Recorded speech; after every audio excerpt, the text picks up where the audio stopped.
Hola mentes curiosas, hoy vamos a viajar en el tiempo a una de las épocas más contradictorias y fascinantes de la historia de México, el Porfiriato, un periodo de casi 35 años que transformó por completo al país, pero no sin un costo altísimo. ¿Fue México el paraíso de la modernidad o un infierno para la mayoría de su gente?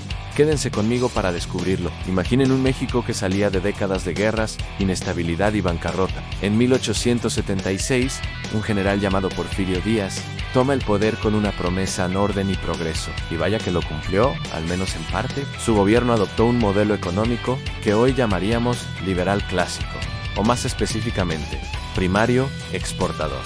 ¿Qué significa eso? Sencillo, la idea era que México debía abrirse al mundo, invitar a otros países a invertir y venderle al planeta nuestras riquezas naturales. El famoso crecimiento hacia afuera. Bajo esta filosofía, Díaz le abrió las puertas de par en par al capital extranjero. Inversionistas de Estados Unidos, Francia e Inglaterra llegaron con maletas llenas de dinero. ¿En qué lo invirtieron? Principalmente en tres áreas clave: ferrocarriles, minería y el naciente negocio del petróleo. De repente, el paisaje mexicano comenzó a llenarse de vías de tren que conectaban rincones antes aislados. Las minas de plata, cobre y otros minerales se reactivaron con tecnología moderna. Y en la costa del Golfo, las primeras torres de perforación petrolera empezaban a erigirse. El plan era exportar, exportar y exportar. México se convirtió en una potencia mundial en la venta de materias primas. Enviábamos al mundo plata, enequén de Yucatán, el famoso oro verde con el que se hacían cuerdas y textiles, café de Chiapas y Veracruz, y por supuesto, petróleo crudo. El país se conectó al mercado global como nunca antes. Para facilitar todo este movimiento, se modernizó la infraestructura. Se construyeron puertos modernos, como el de Veracruz y Tampico. Se expandió la red de telégrafos para una comunicación casi instantánea y, sobre todo, se tendieron más de 20.000 kilómetros de vías férreas. El tren no solo transportaba mercancías, también llevaba ideas, personas y la presencia del gobierno a lugares remotos. Era el símbolo máximo de la modernidad porfiriana. Desde un punto de vista económico, las cifras eran impresionantes. El país experimentó un crecimiento económico sostenido como nunca antes. Las ciudades, especialmente la Ciudad de México, se embellecieron al estilo europeo, con grandes avenidas, palacios como el de Bellas Artes y teatros majestuosos. Parecía que México por fin estaba entrando al club de las naciones civilizadas y prósperas. Pero si rascamos un poco la superficie de este brillo dorado, encontramos una realidad mucho más oscura. El lema orden y progreso tenía una cara oculta. El orden se mantenía a menudo con mano de hierro, reprimiendo cualquier tipo de disidencia.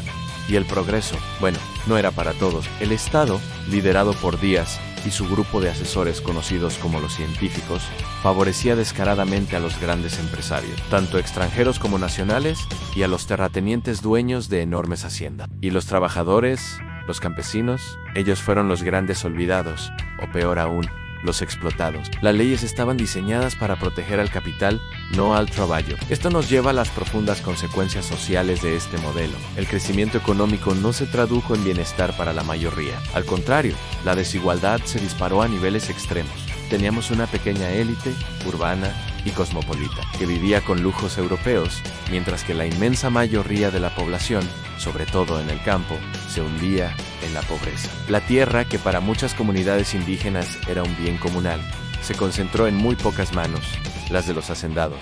Millones de campesinos perdieron sus tierras y se vieron forzados a trabajar como peones en las haciendas, en condiciones muy parecidas a la servidumbre. Y aquí es donde el tema de la salud se vuelve crucial para entender la época. La vida de un trabajador promedio en el Porfiriato era brutal. En las fábricas textiles, en las minas o en los campos de enequén, las jornadas laborales eran extenuantes, de 12 a 16 horas diarias, sin días de descanso. Los salarios eran de miseria y a menudo se pagaban con vales que solo se podían canjear en las tiendas de raya, propiedad del mismo patrón, donde los precios eran altísimos, creando un ciclo de deuda interminable. No existían los derechos laborales que hoy damos por sentados, ni seguro médico, ni vacations, ni protección contra despidos o accidentes. Las condiciones de trabajo eran insalubres y peligrosas. Esto tenía un impacto directo en la salud de la gente. El acceso a servicios médicos era un lujo reservado para los ricos. Para la mayoría, no había hospitales, clínicas ni doctores disponibles. Las enfermedades infecciosas, que hoy controlamos con vacunas y antibióticos, causaban estragos.